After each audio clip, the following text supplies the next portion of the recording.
ನಮಸ್ತೆ ಎಲ್ಲರಿಗೂ.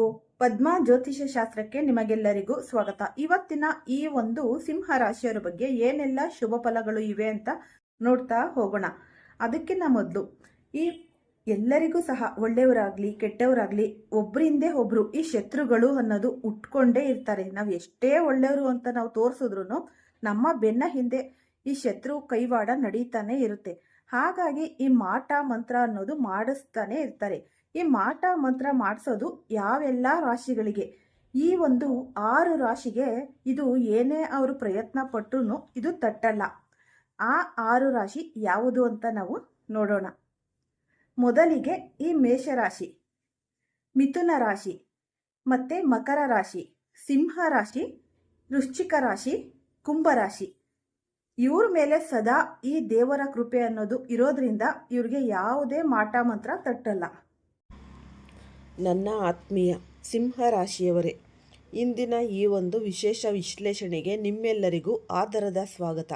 ಆಕಾಶ ಮಂಡಲದಲ್ಲಿ ಸಂಭವಿಸುವ ಪ್ರತಿಯೊಂದು ಗ್ರಹ ಬದಲಾವಣೆಯು ನಮ್ಮ ಭೂಮಿಯ ಮೇಲಿರುವ ಜೀವರಾಶಿಗಳ ಮೇಲೆ, ವಿಶೇಷವಾಗಿ ಮಾನವನ ಜೀವನದ ಏಳು ಬೀಳುಗಳ ಮೇಲೆ ತೀವ್ರವಾದ ಪರಿಣಾಮವನ್ನು ಬೀರುತ್ತವೆ. ನಮ್ಮ ಜಾತಕದಲ್ಲಿ ಗ್ರಹಗಳ ಸ್ಥಿತಿ ಮತ್ತು ಪ್ರಸ್ತುತ ನಡೆಯುತ್ತಿರುವ ಗೋಚಾರ ಫಲಗಳು ನಮ್ಮ ದೈನಂದಿನ ಬದುಕಿನ ದಿಕ್ಕನ್ನು ನಿರ್ಧರಿಸುತ್ತೆ. ಇಂದು ನಾವು ನವಗ್ರಹಗಳ ಸಂಚಾರದ ಆಧಾರದ ಮೇಲೆ ಸಿಂಹರಾಶಿ ಹಾಗೂ ಸಿಂಹ ಲಗ್ನದಲ್ಲಿ ಜನಿಸಿರುವ ಜಾತಕರಿಗೆ ಈ ಜುಲೈ ತಿಂಗಳಿನಿಂದ ಆರಂಭವಾಗಲಿರುವ ಅತ್ಯಂತ ಮಹತ್ವದ ಕಾಲಘಟ್ಟದ ಬಗ್ಗೆ ಅತ್ಯಂತ ಆಳವಾಗಿ ಮತ್ತು ವಿಸ್ತಾರವಾಗಿ ಚರ್ಚಿಸಲಿದ್ದೇವೆ. ನಿಮ್ಮ ರಾಶ್ಯಾಧಿಪತಿಯಾದ ಸೂರ್ಯದೇವನ ಸ್ಥಾನಪಲ್ಲಟ, ಶುಕ್ರನ ಮಹತ್ತರ ನಡೆ, ಗುರುದೇವನ ದಿವ್ಯ ದೃಷ್ಟಿ ಹಾಗೂ ಶನಿ ಮತ್ತು ರಾಹುಕೇತುಗಳ ಪ್ರಭಾವ ನಿಮ್ಮ ಬದುಕಿನಲ್ಲಿ ಯಾವ ರೀತಿಯ ಕ್ರಾಂತಿಕಾರಿ ಬದಲಾವಣೆಗಳನ್ನು ತರುತ್ತೆ ಎಂಬುದನ್ನು ಸಂಪೂರ್ಣ ಶಾಸ್ತ್ರೋಕ್ತವಾಗಿ ತಿಳಿಯೋಣ. ಇದು ಕೇವಲ ಮೇಲ್ನೋಟದ ಭವಿಷ್ಯವಲ್ಲ, ಬದಲಿಗೆ ಪ್ರತಿಯೊಂದು ಗ್ರಹದ ಚಲನೆ ಮತ್ತು ಅವುಗಳ ಪ್ರಭಾವದ ಹಿಂದಿರುವ ವೈಜ್ಞಾನಿಕ ಹಾಗೂ ಆಧ್ಯಾತ್ಮಿಕ ಹಿನ್ನೆಲೆಯನ್ನು ಒಳಗೊಂಡ ಬೃಹತ್ ಮಾರ್ಗದರ್ಶಿಯಾಗಿದೆ. ಸಿಂಹರಾಶಿಯವರ ಪಾಲಿಗೆ ಇದು ಅದೃಷ್ಟದ ಬಾಗಿಲು ತೆರೆಯುತ್ತಿದೆಯೇ? ಜಯ ನಿಮ್ಮದಾಗಲಿದೆಯೇ? ಬನ್ನಿ ಸಂಪೂರ್ಣವಾಗಿ ವಿಶ್ಲೇಷಿಸೋಣ. ಶುಕ್ರ ಮತ್ತು ಕೇತು ಯುತಿ ಈ ಪ್ರಥಮ ಭಾವದಲ್ಲಿ ಸೃಷ್ಟಿಯಾಗುತ್ತಿರುವ ವಿಚಿತ್ರ ರಾಜಯೋಗ ಅಂತಲೇ ಅನ್ನಬಹುದು. ಈ ಜುಲೈ ತಿಂಗಳ ಆರಂಭದಲ್ಲೇ, ಅಂದರೆ ಈ ಜುಲೈ 4ರಂದು ಆಕಾಶಮಂಡಲದಲ್ಲಿ ಒಂದು ಅದ್ಭುತ ಜ್ಯೋತಿಷ್ಯ ವಿದ್ಯಮಾನ ಜರುಗಿತ್ತು. ದೈತ್ಯ ಗುರು ಹಾಗೂ ಈ ಸಕಲ ಭೋಗ ಭಾಗ್ಯಗಳ ಕಾರಕನಾದ ಶುಕ್ರದೇವನು ನಿಮ್ಮ ಸಿಂಹರಾಶಿಗೆ, ಅಂದರೆ ನಿಮ್ಮ ಈ ಜನ್ಮ ಲಗ್ನ ಅಥವಾ ರಾಶಿಯ ಮೊದಲನೇ ಮನೆಗೆ ಅಧಿಕೃತವಾಗಿ ಪ್ರವೇಶ ಮಾಡಿದ್ದಾನೆ. ಇಲ್ಲಿ ಅತ್ಯಂತ ಗಮನಿಸಬೇಕಾದ ಅಂಶವೆಂದರೆ ನಿಮ್ಮ ಪ್ರಥಮ ಭಾವದಲ್ಲಿ ಈಗಾಗಲೇ ನೆರಳು ಗ್ರಹವಾದ ಕೇತುದೇವನು ವಿರಾಜಮಾನನಾಗಿದ್ದಾನೆ. ಈಗ ಶುಕ್ರ ಮತ್ತು ಕೇತು ಇಬ್ಬರು ಒಂದೇ ಮನೆಯಲ್ಲಿ ಒಂದಾಗಿದ್ದಾರೆ. ಜ್ಯೋತಿಷ್ಯ ಶಾಸ್ತ್ರದಲ್ಲಿ ಶುಕ್ರ ಮತ್ತು ಕೇತುಗಳ ಈ ಯುತಿಯನ್ನು ಅತ್ಯಂತ ನಿಗೂಢ ಹಾಗೂ ಶಕ್ತಿಶಾಲಿ ಎಂದು ಪರಿಗಣಿಸಲಾಗುತ್ತೆ. ಈ ಯುತಿಯ ಸಕಾರಾತ್ಮಕ ಮುಖ ಮತ್ತು ವೃತ್ತಿ ಬದುಕಿನ ಒಂದು ಯಶಸ್ಸು. ನಿಮ್ಮ ಜಾತಕದ ಪ್ರಕಾರ ಶುಕ್ರನು ನಿಮ್ಮ 10ನೇ ಮನೆಯ ದಶಮ ಭಾವ ಅಧಿಪತಿಯಾಗಿದ್ದಾನೆ. ಈ ದಶಮ ಭಾವ ಎಂದರೆ ಅದು ನಿಮ್ಮ ಒಂದು ಕರ್ಮಸ್ಥಾನ, ಅಂದರೆ ನೀವು ಮಾಡುವ ಉದ್ಯೋಗ ಇರಬಹುದು, ವ್ಯಾಪಾರ, ಕೀರ್ತಿ ಮತ್ತು ಸಮಾಜದಲ್ಲಿ ನಿಮಗೆ ಸಿಗುವ ಗೌರವವನ್ನು ನಿರ್ಧರಿಸುವ ಸ್ಥಾನ ಅದು. ಕರ್ಮಸ್ಥಾನದ ಅಧಿಪತಿಯಾದ ಶುಕ್ರನು ಸ್ವತಃ ಈ ಲಗ್ನಸ್ಥಾನ ಆಗಮಿಸಿರುವುದು ನಿಮ್ಮ ವೃತ್ತಿ ಜೀವನದಲ್ಲಿ ಒಂದು ಅದ್ಭುತವಾದ ರಾಜಯೋಗವನ್ನು ಸೃಷ್ಟಿಸುತ್ತೆ. ವಿಶೇಷವಾಗಿ ಯಾರೆಲ್ಲ ಹಣಕಾಸು ವಲಯದಲ್ಲಿ ಕೆಲಸ ಮಾಡುತ್ತಿದ್ದೀರೋ, ಈ ಬ್ಯಾಂಕಿಂಗ್ ರಂಗ, ಅಕೌಂಟ್ಸ್ ಮತ್ತು ಶೇರ್ ಮಾರುಕಟ್ಟೆ ಅಥವಾ ಆರ್ಥಿಕ ವಹಿವಾಟುಗಳನ್ನು ನಿರ್ವಹಿಸುವ ಜವಾಬ್ದಾರಿಯುತ ಸ್ಥಾನದಲ್ಲಿ ಇದ್ದೀರೋ ಅವರಿಗೆ ಈ ಸಮಯವು ಅತ್ಯಂತ ಲಾಭದಾಯಕವಾಗಿ ಇರಲಿದೆ. ಶುಕ್ರನ ಪ್ರಭಾವದಿಂದಾಗಿ ನಿಮ್ಮ ನಿರ್ಧಾರಗಳು ನಿಖರವಾಗಲಿವೆ ಮತ್ತು ಆರ್ಥಿಕ ಪ್ರಗತಿಯು ವೇಗವನ್ನು ಪಡೆದುಕೊಳ್ಳುತ್ತೆ.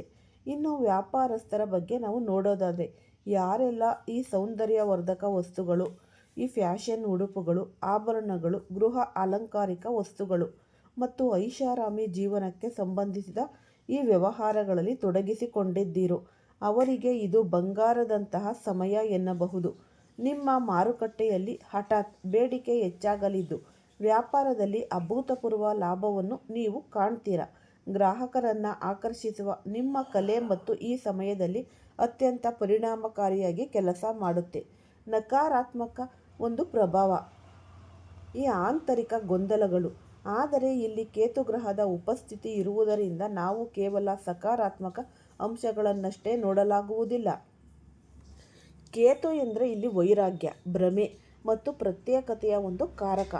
ಈ ಭೋಗಕಾರಕನಾದ ಶುಕ್ರ ಮತ್ತು ಮೋಕ್ಷಕಾರಕನಾದ ಕೇತು ಒಂದೇ ಜಾಗದಲ್ಲಿ ಸೇರಿದಾಗ ಮನಸ್ಸಿನಲ್ಲಿ ಒಂದು ರೀತಿಯ ಈ ದ್ವಂದ್ವ ಸೃಷ್ಟಿಯಾಗುತ್ತೆ. ಒಂದು ಕಡೆ ಲೌಕಿಕ ಸುಖಗಳತ್ತ ಮನಸ್ಸು ಎಳೆದರೆ ಮತ್ತೊಂದು ಕಡೆ ಎಲ್ಲವನ್ನ ತೊರೆದು ಶಾಂತವಾಗಿರಬೇಕು ಎನ್ನಿಸಬಹುದು. ವೃತ್ತಿಯಲ್ಲಿ ಯಶಸ್ಸು ಸಿಕ್ಕರೂ ಸಹ ಆಂತರಿಕವಾಗಿ ಒಂದು ರೀತಿಯ ಅತೃಪ್ತಿ ಅಥವಾ ಗೊಂದಲ ನಿಮ್ಮನ್ನು ಕಾಡಬಹುದು. ಈ ಸಮಯದಲ್ಲಿ ನಿಮ್ಮ ವ್ಯಕ್ತಿತ್ವದಲ್ಲಿ ಬದಲಾವಣೆಗಳು ಕಂಡುಬರಬಹುದು. ನಿಮ್ಮ ನಿರ್ಧಾರಗಳು ಇತರರು ಅರ್ಥೈಸಿಕೊಳ್ಳುವುದು ಕಷ್ಟವಾಗಬಹುದು. ಆದ್ದರಿಂದ ಯಾವುದೇ ಪ್ರಮುಖ ನಿರ್ಧಾರಗಳನ್ನು ತೆಗೆದುಕೊಳ್ಳುವ ಮುನ್ನ ಆತುರ ಪಡದೆ ಶಾಂತ ಚಿತ್ತದಿಂದ ಯೋಚಿಸುವುದು ಅತ್ಯಗತ್ಯ. ಈ ರಾಶ್ಯಾಧಿಪತಿ ಸೂರ್ಯನ ರಾಶಿ ಪರಿವರ್ತನೆ. ಈ ದ್ವಾದಶ ಭಾವ ಪ್ರದೇಶದ ತೀವ್ರ ಪರಿಣಾಮಗಳು ಯಾವುದೇ ರಾಶಿಯಾಗಲಿ ಅದರ ರಾಶ್ಯಾಧಿಪತಿಯ ನಡೆ ಅತ್ಯಂತ ಪ್ರಮುಖವಾಗಿರುತ್ತೆ. ಸಿಂಹ ರಾಶಿಯ ಅಧಿಪತಿ ಸಾಕ್ಷಾತ್ ಜಗತ್ ಚಕ್ಷುವಾದ ಅಂದರೆ ಸೂರ್ಯದೇವ.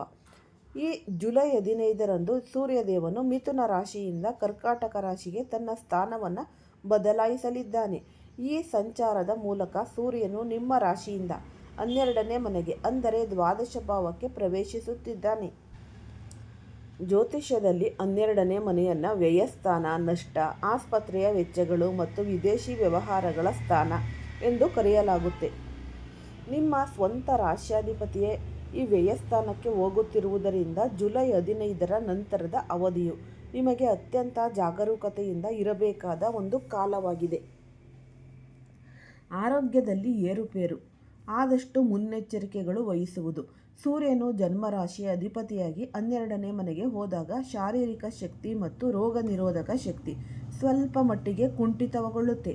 ಈ ಜುಲೈ 15ರ ನಂತರ ನೀವು ನಿಮ್ಮ ಆರೋಗ್ಯದ ಕಡೆಗೆ ವಿಶೇಷ ಗಮನ ಹರಿಸಬೇಕು. ಬದಲಾಗುವ ಹವಾಮಾನದಿಂದಾಗಿ ಕಾಡುವ ಸಾಮಾನ್ಯ ಶೀತ ಇರಬಹುದು, ಈ ಕೆಮ್ಮು, ಜ್ವರದಂತಹ ಈ ಋತುಮಾನದ ಕಾಯಿಲೆಗಳು ನಿಮ್ಮನ್ನು ಸುಲಭವಾಗಿ ಕಾಡಬಹುದು. ಇದರ ಜೊತೆಗೆ ಸೂರ್ಯನು ಕಣ್ಣುಗಳ ಕಾರಕನಾಗಿ ಇರುವುದರಿಂದ ಕಣ್ಣಿನ ಸಮಸ್ಯೆಗಳು, ದೃಷ್ಟಿದೋಷ ಅಥವಾ ಈ ಕಣ್ಣಿನ ಉರಿ ಕಾಣಿಸಿಕೊಳ್ಳಬಹುದು. ಉಷ್ಣಾಂಶಕ್ಕೆ ಸಂಬಂಧಿಸಿದ ತೊಂದರೆಗಳು ಮತ್ತು ತಲೆನೋವು ಹೆಚ್ಚಾಗುವ ಸಾಧ್ಯತೆ ಇರುತ್ತೆ. ಈ ದಿನನಿತ್ಯದ ಆಹಾರ ಕ್ರಮದಲ್ಲಿ ಶಿಸ್ತು ಕಾಯ್ದುಕೊಳ್ಳುವುದು ಮತ್ತು ಸಾಕಷ್ಟು ನೀರು ಕುಡಿಯುವುದು ಈ ಸಮಯದಲ್ಲಿ ಅತ್ಯಂತ ಅವಶ್ಯಕವಾಗಿದೆ. ಈ ಸಣ್ಣ ಪುಟ್ಟ ಆರೋಗ್ಯದ ಸಮಸ್ಯೆಗಳನ್ನು ನಿರ್ಲಕ್ಷಿಸದೆ ವೈದ್ಯರ ಸಲಹೆ ಪಡೆಯುವುದು ಉತ್ತಮ. ಈ ದ್ವಾದಶ ಭಾವದಲ್ಲಿ ಸೂರ್ಯನ ಉಪಸ್ಥಿತಿಯ ಅನಗತ್ಯ ಖರ್ಚುಗಳನ್ನು ತಾನಾಗಿಯೇ ಸೃಷ್ಟಿಸುತ್ತೆ. ಈ ಸಮಯದಲ್ಲಿ ನಿಮ್ಮ ಆದಾಯಕ್ಕಿಂತ ವೆಚ್ಚಗಳು ಹೆಚ್ಚಾಗುವ ಸಾಧ್ಯತೆ ಇದೆ. ಅತಿ ಮುಖ್ಯವಾಗಿ ಈ ಅವಧಿಯಲ್ಲಿ ಯಾವುದೇ ಕಾರಣಕ್ಕೂ ಹೊಸದಾಗಿ ಈ ಸಾಲ ಮಾಡಬೇಡಿ ಅಥವಾ ಯಾರಿಗೂ ಸಾಲ ನೀಡಬೇಡಿ. ನೀವು ತೆಗೆದುಕೊಳ್ಳುವ ಸಾಲವು ಮುಂದೆ ದೊಡ್ಡ ಹೊರೆಯಾಗಿ ಪರಿಣಮಿಸಬಹುದು ಮತ್ತು ಅದನ್ನು ಮರಳಿ ತೀರಿಸಲು ನೀವು ತುಂಬ ಕಷ್ಟಪಡಬೇಕಾಗಬಹುದು. ಅನಿವಾರ್ಯ ಪರಿಸ್ಥಿತಿಗಳನ್ನು ಹೊರತುಪಡಿಸಿ ಯಾವುದೇ ರೀತಿಯ ಆರ್ಥಿಕ ಕ್ರೆಡಿಟ್ ಅಥವಾ ಸಾಲದ ಒಪ್ಪಂದಗಳಿಗೆ ಸಹಿ ಹಾಕಬೇಡಿ. ನಿಮ್ಮ ಬಜೆಟನ್ನು ನಿಯಂತ್ರಣದಲ್ಲಿಟ್ಟುಕೊಳ್ಳುವುದು ಈ ತಿಂಗಳ ಪ್ರಮುಖ ಸೂತ್ರವಾಗಿದೆ. ಈ ಜ್ಯೋತಿಷ್ಯ ಶಾಸ್ತ್ರದಲ್ಲಿ ಸೂರ್ಯನನ್ನು ಈ ಪಿತೃಕಾರಕ ಅಂದರೆ ತಂದೆಗೆ ಹೋಲಿಸಲಾಗುತ್ತೆ. ಸೂರ್ಯನು 12ನೇ ಮನೆಯಲ್ಲಿ ಬಲಹೀನನಾದಾಗ ಅದು ನಿಮ್ಮ ತಂದೆಯ ಆರೋಗ್ಯದ ಮೇಲೆ ನೇರ ಪರಿಣಾಮ ಬೀರಬಹುದು. ಈ ಜುಲೈ 15ರ ನಂತರ ನಿಮ್ಮ ತಂದೆಯವರ ಆರೋಗ್ಯದಲ್ಲಿ ಏರುಪೇರಾಗುವ ಸಾಧ್ಯತೆಗಳು ಇವೆ. ಅವರ ಹಳೆಯ ಕಾಯಿಲೆಗಳು ಮರುಕಳಿಸಬಹುದು ಅಥವಾ ಮಾನಸಿಕ ಒತ್ತಡ ಹೆಚ್ಚಾಗಬಹುದು. ಅವರ ದಿನನಿತ್ಯದ ಆರೋಗ್ಯ ತಪಾಸಣೆಯನ್ನು ಮಾಡಿಸಿ ಮತ್ತು ಅವರೊಂದಿಗೆ ಹೆಚ್ಚು ಸಮಯ ಕಳೆದು ಮಾನಸಿಕ ಬೆಂಬಲವನ್ನು ನೀಡಿ. ತಂದೆಯೊಂದಿಗಿನ ಬಾಂಧವ್ಯದಲ್ಲಿ ಈ ಸಣ್ಣ ಪುಟ್ಟ ಭಿನ್ನಾಭಿಪ್ರಾಯಗಳು ಬರದಂತೆ ನಡೆದುಕೊಳ್ಳುವುದು ಒಂದು ಜಾಣತನ. ಈ ದೇವಗುರು ಬೃಹಸ್ಪತಿಯ ದಿವ್ಯ ದೃಷ್ಟಿ ದ್ವಾದಶ ಭಾವದ ಉಚ್ಚ ಗುರು ನೀಡಲಿರುವ ಅದ್ಭುತ ರಕ್ಷಾ ಕವಚ ಅಂತಲೇ ಅನ್ನಬಹುದು. ಪ್ರಸ್ತುತ ಗೋಚಾರ ಮಂಡಲದಲ್ಲಿ ದೇವಗುರು ಬೃಹಸ್ಪತಿಯು ಈ ಗುರುಗ್ರಹ ನಿಮ್ಮ ರಾಶಿಯಿಂದ 12ನೇ ಮನೆಯಾದ ಕರ್ಕಾಟಕ ರಾಶಿಯಲ್ಲಿ ತನ್ನ ಉಚ್ಚ ಸ್ಥಾನದಲ್ಲಿ ವಿರಾಜಮಾನನಾಗಿದ್ದಾನೆ. ಸಾಧಾರಣವಾಗಿ 12ನೇ ಮನೆಯಲ್ಲಿ ಯಾವುದೇ ಗ್ರಹವಿದ್ದರೂ ಅದು ಅಷ್ಟಾಗಿ ಶುಭ ಫಲಗಳನ್ನು ನೀಡಲ್ಲ ಎಂಬುದು ಸಾಮಾನ್ಯ ಜ್ಯೋತಿಷ್ಯ ನಿಯಮ. ಆದರೆ ಗುರುವು ಇಲ್ಲಿ ಉಚ್ಚನಾಗಿರುವುದರಿಂದ ತನ್ನ ಕಾರಕತ್ವವನ್ನು ಕಳೆದುಕೊಳ್ಳುವುದಿಲ್ಲ. ಎಲ್ಲಕ್ಕಿಂತ ಮುಖ್ಯವಾಗಿ ಜ್ಯೋತಿಷ್ಯ ಶಾಸ್ತ್ರದಲ್ಲಿ ಒಂದು ಪ್ರಸಿದ್ಧ ಗಾದೆ ಇದೆ. ಈ ಗುರು ನಿಂತ ಮನೆಗಿಂತ ಗುರು ನೋಡುವ ಮನೆಗೆ ಕೋಟಿ ಪುಣ್ಯ. ಗುರುವಿನ ದೃಷ್ಟಿಗೆ ಅಮೃತ ದೃಷ್ಟಿ ಎಂದು ಹೆಸರಿದೆ. ದ್ವಾದಶ ಭಾವದಲ್ಲಿ ಕುಳಿತಿರುವ ದೇವಗುರು ಬೃಹಸ್ಪತಿಯು ತನ್ನ ವಿಶೇಷವಾದ 5ನೇ 7ನೇ ಮತ್ತು 9ನೇ ದೃಷ್ಟಿಗಳಿಂದ ನಿಮ್ಮ ಜಾತಕದ ಅತ್ಯಂತ ಪ್ರಮುಖ ಭಾವಗಳಿಂದ ವೀಕ್ಷಿಸುತ್ತಿದ್ದಾನೆ. ಈ ದಿವ್ಯ ದೃಷ್ಟಿ ಜುಲೈ ತಿಂಗಳಿನಲ್ಲಿ ನಿಮ್ಮ ಬದುಕಿನ ಹಲವು ಸಂಕಷ್ಟಗಳನ್ನು ಹೇಗೆ ದೂರ ಮಾಡಲಿದೆ ಎಂಬುದನ್ನು ಸವಿಸ್ತಾರವಾಗಿ ನಾವು ನೋಡೋಣ. ಈ ಚತುರ್ಥ ಭಾವದ ಮೇಲಿನ 5ನೇ ದೃಷ್ಟಿ ಆಸ್ತಿ ವಾಹನ ಗೃಹಯೋಗದ ಒಂದು ಸುವರ್ಣಾವಕಾಶ. ಈ ಗುರುದೇವನ ಅತ್ಯಂತ ಪ್ರಬಲವಾದ ಹಾಗೂ ಶುಭದಾಯಕ 5ನೇ ದೃಷ್ಟಿಯು ನಿಮ್ಮ ಜಾತಕದ 4ನೇ ಮನೆಯಾದ ಚತುರ್ಥ ಭಾವದ ಮೇಲೆ ಬೀಳುತ್ತೆ. 4ನೇ ಮನೆ ಎಂದರೆ ಅದು ಒಂದು ಸುಖಸ್ಥಾನ, ಮಾತೃಸ್ಥಾನ, ಸ್ವಂತ ಮನೆ, ಭೂಮಿ ಮತ್ತು ವಾಹನದ ಸುಖವನ್ನು ನಿರ್ಧರಿಸುವ ಒಂದು ಜಾಗ. ನೀವು ಕಳೆದ ಹಲವು ವರ್ಷಗಳಿಂದ ಸ್ವಂತ ಮನೆ ಕಟ್ಟಬೇಕು, ಈ ಹೊಸ ಫ್ಲಾಟ್ ಖರೀದಿಸಬೇಕು ಅಥವಾ ಒಂದು ಸುಂದರವಾದ ವಾಹನವನ್ನು ತೆಗೆದುಕೊಳ್ಬೇಕು ಎಂದು ಯೋಜನೆ ಹಾಕುತ್ತಿದ್ದು ಅದು ಯಾವುದೋ ಒಂದು ಕಾರಣಕ್ಕೆ ಅರ್ಧಕ್ಕೆ ನಿಂತು ಹೋಗಿದ್ದರೆ ಈಗ ಎಲ್ಲ ಅಡೆತಡೆಗಳು ನಿವಾರಣೆಯಾಗುತ್ತೆ. ಅಕ್ಟೋಬರ್ 31ರವರೆಗಿನ ಅವಧಿಯು ಈ ಕಾರ್ಯಗಳಿಗೆ ಅತ್ಯಂತ ಪ್ರಶಸ್ತವಾಗಿದೆ. ಉಚ್ಚ ಗುರುವಿನ ದೃಷ್ಟಿ ಪ್ರಭಾವದಿಂದಾಗಿ ನಿಮಗೆ ಬ್ಯಾಂಕುಗಳಿಂದ ಸುಲಭವಾಗಿ ಈ ಗೃಹ ಸಾಲ ಅಂದರೆ ಹೋಮ್ ಲೋನ್ ಮಂಜೂರಾಗಬಹುದು ಅಥವಾ ಆಸ್ತಿ ಖರೀದಿಗೆ ಸಂಬಂಧಿಸಿದಂತೆ ಇದ್ದ ಕಾನೂನು ತೊಡಕುಗಳು ನಿವಾರಣೆಯಾಗಬಹುದು. ನಿಮ್ಮ ತಾಯಿಯ ಕಡೆಯಿಂದ ಅಥವಾ ಪೂರ್ವಜರಿಂದ ಬರಬೇಕಾದ ಈ ಒಂದು ಆಸ್ತಿ ನಿಮ್ಮ ಕೈ ಸೇರಬಹುದು. ಈ ಹೊಸ ವಾಹನವನ್ನು ಖರೀದಿಸುವ ಮೂಲಕ ನಿಮ್ಮ ಕುಟುಂಬದಲ್ಲಿ ಸಂತೋಷದ ವಾತಾವರಣ ನಿರ್ಮಾಣವಾಗಲಿದೆ. 6ನೇ ಭಾವದ ಮೇಲಿನ 7ನೇ ದೃಷ್ಟಿ ಈ ಶತ್ರುನಾಶ, ಸ್ಪರ್ಧಾತ್ಮಕ ಪರೀಕ್ಷೆ ಮತ್ತು ವಿದೇಶಿ ಶಿಕ್ಷಣದ ಒಂದು ಯಶಸ್ಸು. ಉಚ್ಚ ಗುರುವಿನ 7ನೇ ದೃಷ್ಟಿಯು ನಿಮ್ಮ ಜಾತಕದ 6ನೇ ಮನೆಯಾದ ಷಷ್ಠ ಭಾವದ ಮೇಲೆ ಬೀಳುತ್ತಿದೆ. 6ನೇ ಮನೆ ಅಂದರೆ ಇಲ್ಲಿ ರೋಗ, ಋಣ, ಸಾಲ ಮತ್ತು ಶತ್ರುಗಳ ಸ್ಥಾನ ಅಂತ ಅಂತೀವಿ. ಗುರುವಿನ ಅಮೃತ ದೃಷ್ಟಿಯು ಈ ಮನೆಯ ಮೇಲೆ ಬಿದ್ದಾಗ ನಿಮ್ಮ ಶತ್ರುಗಳು ತಾವಾಗೇ ಬಲಹೀನರಾಗ್ತಾರೆ. ಉದ್ಯೋಗ ರಂಗದಲ್ಲಿ ಅಥವಾ ನಿಮ್ಮ ವಿರುದ್ಧ ಸಾಮಾಜಿಕವಾಗಿ ಹೂಡುತ್ತಿದ್ದವರು ತಮ್ಮ ಪ್ರಯತ್ನದಲ್ಲಿ ವಿಫಲರಾಗ್ತಾರೆ. ಇನ್ನು ವಿದ್ಯಾರ್ಥಿಗಳ ವಿಷಯಕ್ಕೆ ಬಂದರೆ ಇದು ಅತ್ಯಂತ ಅದ್ಭುತವಾದ ಒಂದು ಸಮಯ. ಗುರುವು ನಿಮ್ಮ ಜಾತಕದ 5ನೇ ಮನೆಯ ಪಂಚಮ ಭಾವ ವಿದ್ಯಾಸ್ಥಾನ ಅಧಿಪತಿಯೂ ಆಗಿದ್ದಾನೆ. ಈ ವಿದ್ಯಾಪತಿಯಾದ ಗುರುವು 12ನೇ ಮನೆಯಲ್ಲಿ 6ನೇ ಮನೆಯನ್ನು ನೋಡುತ್ತಿರುವುದರಿಂದ ಯಾರೆಲ್ಲ ಉನ್ನತ ಶಿಕ್ಷಣಕ್ಕಾಗಿ ಈ ವಿದೇಶಕ್ಕೆ ಹೋಗಲು ಬಯಸುತ್ತಿದ್ದೀರೋ ಅವರಿಗೆ ಇದ್ದ ಎಲ್ಲ ಅಡೆತಡೆಗಳು ದೂರವಾಗಲಿವೆ. ಈ ವೀಸಾ ಸಿಗದೆ ಒದ್ದಾಡುತ್ತಿದ್ದವರಿಗೆ ಸುಲಭವಾಗಿ ವೀಸಾ ಮಂಜೂರಾಗಲಿದೆ. ವಿದೇಶಿ ವಿದ್ಯಾಲಯಗಳಲ್ಲಿ ದಾಖಲಾತಿ ಪಡೆಯಲು ಇದು ಅತ್ಯಂತ ಸೂಕ್ತ ಸಮಯ. ಇದರೊಂದಿಗೆ ಈ ಬ್ಯಾಂಕಿಂಗ್ ಆಗಿರಬಹುದು, ಸಿವಿಲ್ಲು ಅಥವಾ ಯಾವುದೇ ರೀತಿಯ ಸ್ಪರ್ಧಾತ್ಮಕ ಪರೀಕ್ಷೆಗಳಿಗೆ ತಯಾರಿ ನಡೆಸುತ್ತಿರುವ ವಿದ್ಯಾರ್ಥಿಗಳು ಈ ಅವಧಿಯಲ್ಲಿ ಪರೀಕ್ಷೆಯನ್ನು ಅತ್ಯಂತ ಯಶಸ್ವಿಯಾಗಿ ಎದುರಿಸಿ ತೇರ್ಗಡೆಯಾಗುವ ಎಲ್ಲ ಸಾಧ್ಯತೆಗಳು ದಟ್ಟವಾಗಿವೆ. 8ನೇ ಭಾವದ ಮೇಲಿನ 9ನೇ ದೃಷ್ಟಿ ಧನಲಾಭ ಮತ್ತು ಪಿತ್ರಾರ್ಜಿತ ಆಸ್ತಿ ವಿವಾದಕ್ಕೆ ಒಂದು ಮುಕ್ತಿ. ಬೃಹಸ್ಪತಿಯ 9ನೇ ದೃಷ್ಟಿಯು ನಿಮ್ಮ ಜಾತಕದ 8ನೇ ಮನೆಯಾದ ಅಷ್ಟಮ ಭಾವದ ಮೇಲೆ ಬೀಳುತ್ತಿದೆ. 8ನೇ ಮನೆ ಎಂದರೆ ಅದು ಆಯುಷ್ಯ ಸ್ಥಾನ ಅನ್ನಬಹುದು. ನಿಗೂಢ ಜ್ಞಾನ, ಸಂಶೋಧನೆ ಮತ್ತು ಹಠಾತ್ ಆಗಿ ಸಿಗುವ ಧನ ಲಾಭ ಅಥವಾ ಪಿತ್ರಾರ್ಜಿತ ಆಸ್ತಿಯನ್ನು ಸೂಚಿಸುತ್ತೆ. 8ನೇ ಮನೆಯ ಅಧಿಪತಿಯಾದ ಗುರುವು 12ನೇ ಮನೆಯಲ್ಲಿ ಉಚ್ಚನಾಗಿರುವುದರಿಂದ ಇಲ್ಲಿ ಒಂದು ವಿಶಿಷ್ಟವಾದ ವಿಪರೀತ ರಾಜಯೋಗ ಸೃಷ್ಟಿಯಾಗುತ್ತಿದೆ. ನಿಮ್ಮ ಕುಟುಂಬದಲ್ಲಿ ಕಳೆದ ಹಲವು ವರ್ಷಗಳಿಂದ ಈ ತಾತ ಮುತ್ತಂದಿರ ಆಸ್ತಿ ಅಥವಾ ಪಿತ್ರಾರ್ಜಿತ ಆಸ್ತಿಗೆ ಸಂಬಂಧಿಸಿದಂತೆ ಈ ಕೋರ್ಟ್ ಕಚೇರಿಗಳಲ್ಲಿ ವಿವಾದಗಳು ನಡೆಯುತ್ತಿದ್ದರೆ ಆ ಎಲ್ಲ ವಿವಾದಗಳು ಈ ತಿಂಗಳು ಕೊನೆಗೊಂಡು ಸಂಧಾನದ ಮೂಲಕ ಆಸ್ತಿ ನಿಮ್ಮದಾಗುವ ಯೋಗವಿದೆ. ಯಾವುದೇ ಪರಿಶ್ರಮವಿಲ್ಲದೆ ಈ ಹಠಾತ್ ಆಗಿ ಈ ಒಂದು ಇನ್ಸೂರೆನ್ಸ್ ಹಣ ಇರ್ಬೋದು, ಈ ರಾಯಲ್ಟಿ ಅಥವಾ ವಿಲ್ ಮೂಲಕ ದೊಡ್ಡ ಮೊತ್ತದ ಹಣ ನಿಮ್ಮ ಕೈ ಸೇರಬಹುದು. ಆಧ್ಯಾತ್ಮಿಕ ಮತ್ತು ಈ ಜ್ಯೋತಿಷ್ಯದಂತಹ ನಿಗೂಢ ವಿದ್ಯೆಗಳನ್ನು ಕಲಿಯಲು ಆಸಕ್ತಿ ಇರುವವರಿಗೆ ಈ ಸಮಯ ಅತ್ಯಂತ ಸೂಕ್ತ ಸಮಯ ಅಂತಲೇ ಹೇಳಬಹುದು. ಈ ಪ್ರೇಮ ಮತ್ತು ವೈವಾಹಿಕ ಜೀವನ, ರಾಹು ಕೇತುಗಳ ಪ್ರಭಾವದ ನಡುವೆ ಶುಕ್ರನ ರಕ್ಷಣೆ. ಈ ಜುಲೈ ತಿಂಗಳಿನಲ್ಲಿ ಸಿಂಹ ರಾಶಿಯವರ ಒಂದು ಪ್ರೇಮ ಬದುಕು ಮತ್ತು ವೈವಾಹಿಕ ಜೀವನವು ಒಂದು ತಕ್ಕಡಿಯ 2 ತಟ್ಟೆಗಳ ಅಂತೆ ಇರುತ್ತೆ. ಒಂದು ಕಡೆ ಶುಭ ಗ್ರಹಗಳ ಪ್ರಭಾವವಿದ್ದರೆ ಮತ್ತೊಂದು ಕಡೆ ನೆರಳು ಗ್ರಹಗಳಾದ ರಾಹು ಮತ್ತು ಕೇತುಗಳ ತೀವ್ರ ಪ್ರಭಾವ ಇರುತ್ತೆ. ಅವಿವಾಹಿತರಿಗೆ ಈ ಕಂಕಣ ಭಾಗ್ಯ ಮತ್ತು ಪ್ರೇಮದ ಯೋಗ. ಶುಕ್ರದೇವನು ನಿಮ್ಮ ಮೊದಲನೇ ಮನೆಯಲ್ಲಿದ್ದು ಅಲ್ಲಿಂದ ನೇರವಾಗಿ ನಿಮ್ಮ ಜಾತಕದ 7ನೇ ಮನೆಯನ್ನು ಅಂದರೆ ಸಪ್ತಮ ಭಾವ, ಈ ಕಳತ್ರ ಸ್ಥಾನ, ವಿವಾಹ ಸ್ಥಾನ ವೀಕ್ಷಿಸುತ್ತಿದ್ದಾನೆ. ಶುಕ್ರನು ಪ್ರೇಮ, ಆಕರ್ಷಣೆ ಮತ್ತು ವಿವಾಹದ ಮುಖ್ಯ ಕಾರಕ ಗ್ರಹ. ಶುಕ್ರನ ಈ ಒಂದು ದೃಷ್ಟಿ ಪ್ರಭಾವದಿಂದಾಗಿ ಸಿಂಹ ರಾಶಿಯ ಯಾರೆಲ್ಲ ಯುವಕ ಯುವತಿಯರು ದೀರ್ಘಕಾಲದಿಂದ ಕಂಕಣ ಭಾಗ್ಯಕ್ಕಾಗಿ ಕಾಯುತ್ತಿದ್ದೀರೋ ಅವರಿಗೆ ಈ ತಿಂಗಳು ಅತ್ಯಂತ ಸೂಕ್ತವಾದ ಕೌಟುಂಬಿಕ ಸಂಬಂಧಗಳು ಕೂಡಿಬರಲಿವೆ. ಮಾತುಕತೆಗಳು ಯಶಸ್ವಿಯಾಗಿ ಮದುವೆ ನಿಶ್ಚಯವಾಗುವ ಸಾಧ್ಯತೆ 100% ಇನ್ನು ಪ್ರೇಮ ಸಂಬಂಧಗಳಲ್ಲಿ ಇರುವವರಿಗೆ ಲವ್ ಲೈಫ್ ಇದು ಮಧುರವಾದ ಒಂದು ಸಮಯ.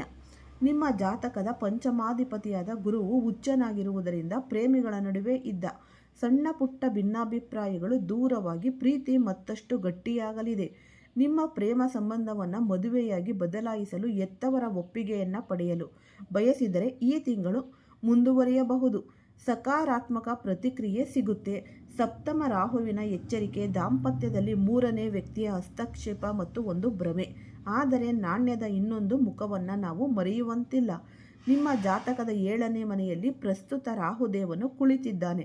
ರಾಹು ಎಂದರೆ ಭ್ರಮೆ, ತಪ್ಪು ಗ್ರಹಿಕೆ ಮತ್ತು ರಹಸ್ಯಗಳ ಒಂದು ಕಾರಕ. ಈಗಾಗಲೇ ವಿವಾಹಿತರಾಗುವ ಸಿಂಹ ರಾಶಿಯ ಜಾತಕದವರು ಈ ಜುಲೈ ತಿಂಗಳಿನಲ್ಲಿ ಅತ್ಯಂತ ಜಾಗರೂಕರಾಗಿ ಇರಬೇಕು. ನಿಮ್ಮ ವೈವಾಹಿಕ ಜೀವನದಲ್ಲಿ ಪರಸ್ಪರ ನಂಬಿಕೆ ಬಹಳನೇ ಮುಖ್ಯ. ಅತ್ಯಂತ ಪ್ರಮುಖ ಎಚ್ಚರಿಕೆ ಅಂದರೆ ನಿಮ್ಮ ಸಂಗಾತಿಗೆ ಯಾವುದೇ ವಿಷಯದಲ್ಲಿ ವಂಚನೆ ಮಾಡಲು ಅಥವಾ ಯಾವುದೇ ಪ್ರಮುಖ ರಹಸ್ಯಗಳನ್ನು ಬಚ್ಚಿಡಲು ಪ್ರಯತ್ನಿಸಬೇಡಿ. ಆದಷ್ಟು ಜೀವನದಲ್ಲಿ ಈ ಸರಳವಾದ ವಿಧಿವಿಧಾನಗಳನ್ನು ಬಳಸಿಕೊಳ್ಳಿ. ನಿಮ್ಮ ಕೈಲಾದಷ್ಟು ಅಂದರೆ ಈ ಪ್ರಾಣಿ ಪಕ್ಷಿಗಳಿಗೆ, ಹಕ್ಕಿಗಳಿಗೆ ಈ ಅನ್ನ, ನೀರು, ಆಹಾರ ಮತ್ತು ಈ ಹಸಿರು ಹುಲ್ಲು, ಈ ಮೇವು ಹಸುಗಳಿಗೆ ಇದನ್ನು ಕೊಡೋದ್ರಿಂದ ನಿಮ್ಮ ಜೀವನದಲ್ಲಿ ತುಂಬಾ ಅಭಿವೃದ್ಧಿ ಆಗುತ್ತೆ, ಧನಾಭಿವೃದ್ಧಿ ಆಗುತ್ತೆ. ಮಕ್ಕಳ ವಿಷಯದಲ್ಲೂ ಏಳಿಗೆ ಕಾಣ್ತೀರಾ.